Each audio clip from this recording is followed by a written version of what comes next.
All right, guys, on today's Rockin' Rant, I want to tackle this question that was brought up on Eddie Trunk's show this week. Is Ozzy Osborne P-whipped by Sharon? It's a good question, and it's actually an important question, and you're going to want to know what it's all about. It's important. Stick around. You're listening to the Ludini Rock and Roll Circus, changing rock history one podcast at a time.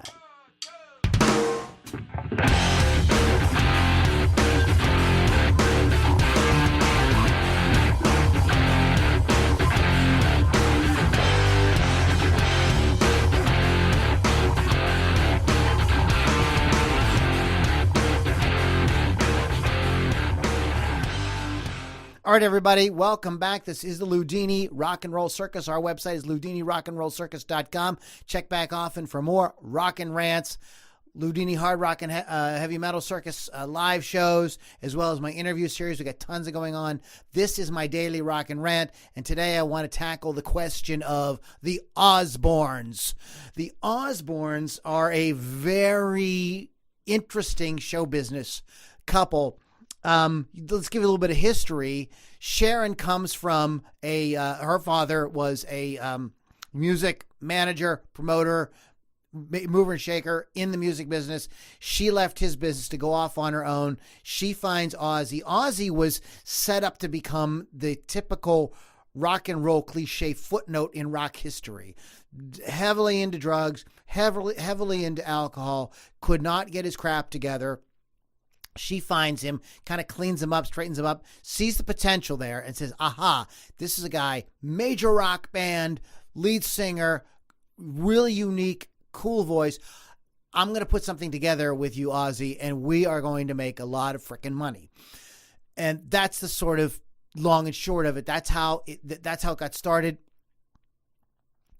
I firmly believe, and I think I don't think I'd be wrong in saying this, like a lot of other people would believe, would believe this is why I think a lot of Ricky Rockman, I think Eddie Trunk, a lot of people who are commenting on this situation would be saying, without Sharon, there probably would be no Ozzy. Sharon's a wildly resourceful person. I think if she wouldn't have found Ozzy, she would have found somebody else and made her way. She was determined to do something with her life. Ozzy was determined to self-destruct. So this whole thing comes together. They do these classic albums with Randy Rhoads. History plays out. As it appears that heavy metal and that sort of thing is kind of winding down, grunge is happening, Sharon kind of once again reinvigorates Ozzy's career and reinvents him as this kind of lovable, spaced out dad on the reality show, The Osbornes. So again, Sharon to the rescue.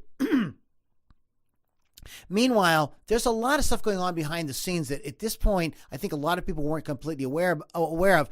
Personally, specifically rather, the treatment of Lee Kerslake and Bob Daisley in relation to the business aspect of their work with the first two Ozzy albums. Lee Kerslake actually, I believe, has worked on every Ozzy album except for maybe one or two. He doesn't, I mean, she turns around time after time and tries to not pay them, screws them out of royalties, screws them out of performance rights.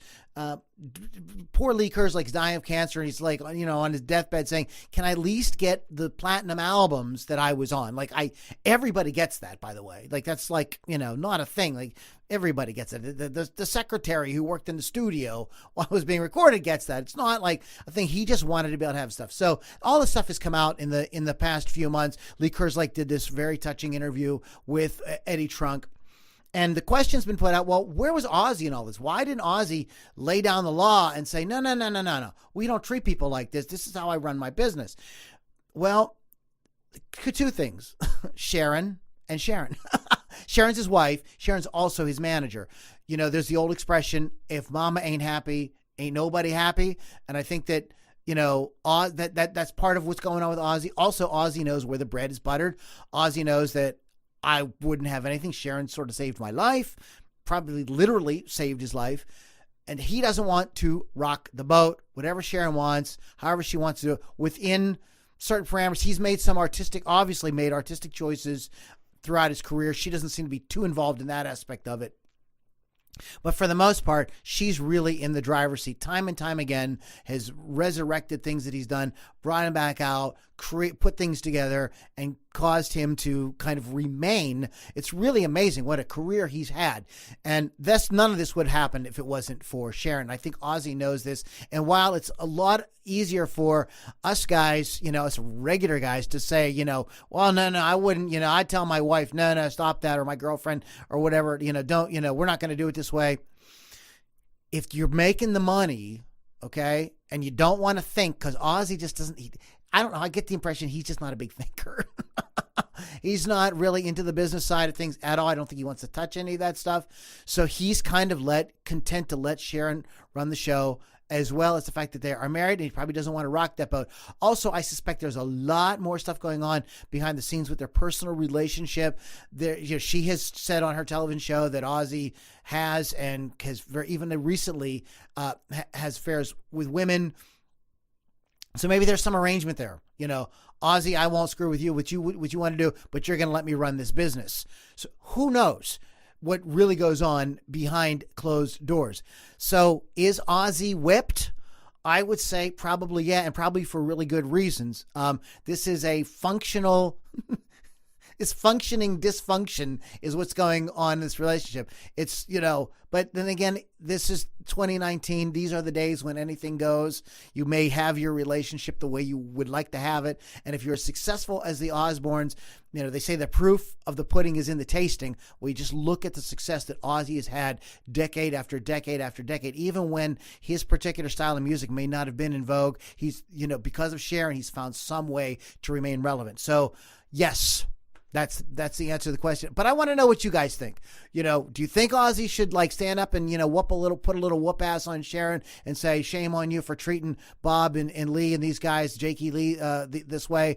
Or do you think that hey man, I'll keep my mouth shut because the bread's rolling in? Two different ways of looking at it. Want to know what you think about it?